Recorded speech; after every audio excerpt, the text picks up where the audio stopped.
Hello, gem hunter. Have you ever noticed those spots on the beach where tiny pebbles are scattered across the ground? Well, what if I told you that hidden among them, there could be a lost diamond?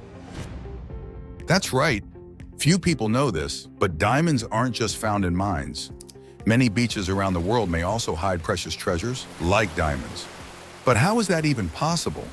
Does the beach have the right conditions for diamonds to exist? And most importantly, how can you identify a diamond among so many ordinary stones? In today's video, we're going to uncover all of this and more. So get ready, because your next stroll along the shore might just turn into an unforgettable treasure hunt. The first thing you need to understand is that diamonds form deep within the earth and reach the surface through volcanic eruptions that bring up a type of rock called kimberlite. When this lava cools, the diamonds become trapped inside the rock. But if diamonds are formed deep underground, how can they end up on the beach? It's a long process that takes millions of years. Over time, kimberlite rocks are worn down by rain, wind, and rivers, which release the diamonds trapped inside them. From there, rivers carry these diamonds over long distances, eventually depositing them into the ocean. Because diamonds are very dense and heavy, they tend to accumulate in specific spots, like sheltered corners or areas where other heavy pebbles gather. While this process is slow, there are certain beaches around the world, especially those near ancient volcanic regions, where diamonds have been discovered through this natural journey. In other words, these precious stones can travel from deep within the earth to land right at your feet on the sandy shores. Following this same logic, many of these gems also end up resting on the ocean floor. To give you an idea of what we're talking about, some of the world's most valuable diamonds in recent years have been found at the bottom of the ocean along the coast of Africa. This practice, known as marine mining, is gaining momentum as technology advances, allowing precious minerals to be extracted directly from the ocean floor. While it may seem like a modern innovation, marine mining is quickly becoming a viable alternative, especially as land-based resources grow scarce or harder to access. Major companies are turning their attention to the oceans, which cover more than 70% of the planet, arguing that mining at sea might have a smaller environmental impact compared to terrestrial operations. On top of that, marine mining is astonishingly efficient. It's estimated to yield nearly 3 times more diamonds than land-based mining. And it's not just diamonds. The depths of the ocean hold rich deposits of gold, copper, and other valuable minerals, in quantities far greater than what can be found in terrestrial mines, whether surface level or underground. In short, the ocean floor is a true treasure chest, brimming with high-quality diamonds that, with a little luck, could completely transform your life and secure the future of generations to come. But of course, you're not about to dive into the ocean's depths just to grab a diamond. That could put your life at risk, right? So let's stick to the beaches for now, far away from sharks and the mysterious creatures of the abyss. In theory, it's not an exaggeration to say you could find diamonds on beaches. After all, there are records of people around the world who've had this incredible luck. However, it's important to note that the best places for this to happen are far from what you'd typically see on common beaches. One striking example is found along parts of the African coastline, where diamond mining is almost a military operation. On the beaches of certain African countries, massive dredges and conveyor belts sift through the sand to uncover treasures brought by diamond-rich rivers flowing into the sea. These rivers carry diamonds to the coast, where waves deposit them onto the shore. Some of these beaches are so rich in diamonds that they've become restricted areas, heavily guarded by armed forces to prevent anyone from accessing this crystalline gold freely. In these regions, diamonds are often literally tossed ashore by the waves, creating some of the largest natural reserves of this kind on the planet. Interestingly, here in the United States, there are no reports of diamond mining on beaches. Perhaps no company has found it viable, or maybe the geological conditions simply aren't as favorable. But that doesn't mean diamonds can't exist here. It just means they haven't yet been discovered or explored on a large scale. Who knows? You might even be the first to find one. So it's definitely worth keeping an eye out the next time you're walking along the beach, especially when you're looking at the pebbles. Although the formation of diamonds on beaches could theoretically occur in many parts of the world, to this day, only one beach is seriously mined, the coast of Namibia, near the mouth of the Orange River. This region is so rich in diamonds that it is considered one of the largest diamond deposits on the planet. In the early 20th century, a group of geologists made a bold assumption. They believed that the beach where the Orange River meets the ocean in Namibia could be filled with diamonds.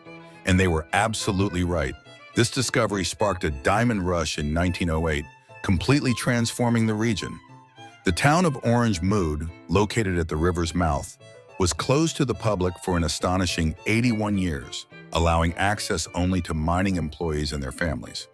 When the diamond deposits on the beach began to dwindle, the idea emerged that diamonds might also be found on the seabed. Once again, they were right. The diamonds found in the ocean were not only abundant, but also of exceptional quality, ranking among the most valuable in the world. However, marine mining required entirely different technologies. That's when the mining company De Beers invested millions of dollars in marine diamond operations along the African coast.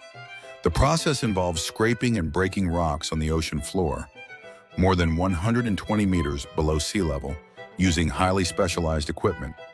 One of the highlights of this operation is a 285-ton vacuum machine that operates from a ship and can reach significant depths.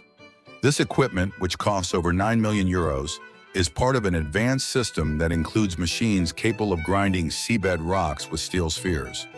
To put this into perspective, approximately 180 tons of rock must be processed to recover just a handful of diamonds.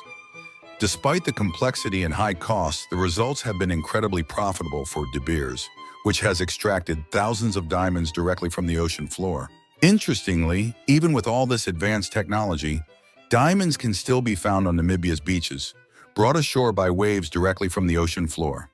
But before you start planning a visit, it's important to know that this region is highly restricted. A stretch of about 450 kilometers along Namibia's southern coast is marked as a prohibited zone, with controlled access and protection by armed forces. The Namibian government enforces these strict regulations to prevent people from getting rich by exploiting the area's natural treasures. So if you think searching for precious stones is tough in your country, remember there are places where it's nearly impossible, even with diamonds scattered in the sand. Now that you know it's possible to find diamonds on the beach, let's get some practical tips to improve your chances of success.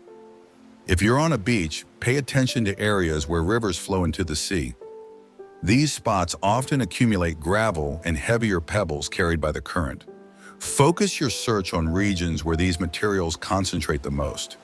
To make things easier, use a sieve to filter the gravel. Since diamonds are denser than ordinary stones, they tend to settle at the bottom of the material you sift.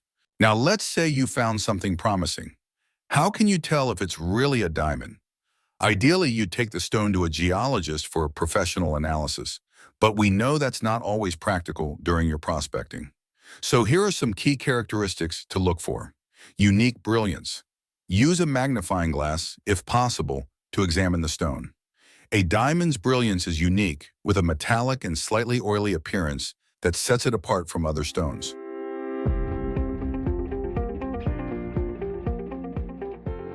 Weight. A diamond is significantly heavier than a common stone of similar size, thanks to its high density. Sharp edges. Because diamonds are extremely hard, they retain sharp, irregular edges even when worn. Compare it to a rounded diamond, which still exhibits these distinctive characteristics. Reaction to UV light. Some diamonds emit a bluish glow under ultraviolet light. If you have a UV flashlight, this can be a helpful test. Waterproof sandpaper test. This is the most reliable method. Use waterproof sandpaper made with industrial ruby powder and rub your stone against it. Diamonds are harder than rubies, so if your stone shows signs of wear, it's not a diamond. If your stone passes all these tests and happens to be large, you may have stumbled upon something truly valuable. And if that's the case, it's time to celebrate. You might have just changed your life. But what if your stone is beautiful but didn't pass all the tests? Don't throw it away.